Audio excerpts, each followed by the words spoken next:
মনে হয় ওই দুইজন লোক কবর থেকে উঠে আসে। নবী বলেন, আয়েশা রে, তখন ওই রুহটা কাদার বলে, বুঝছি আমার সঙ্গে আজ আর কেউ যাবে না, আমি একা হয়ে গেলাম।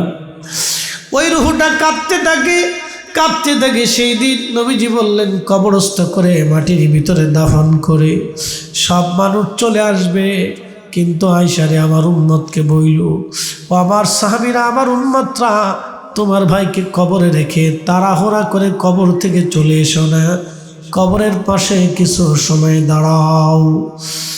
ইস্তাগফিরু লিআখিকুম, তোমরা তোমার ভাইয়ের কবরের পাশে দাঁড়ায় দাঁড়ায় তার জন্য ইস্তিগফার করো, যাতে আল্লাহ তাকে মাফ করে দেয়।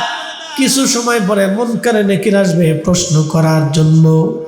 মুনকারে নেকিরের প্রশ্নের জবাব যাতে সহজ হয়ে যায়, সেই জন্য তোমরা তোমার ভাইয়ের কবরের পাশে দাঁড়াও, কবরের পাশে দাঁড়াও, কবরের পাশে দাঁড়াও।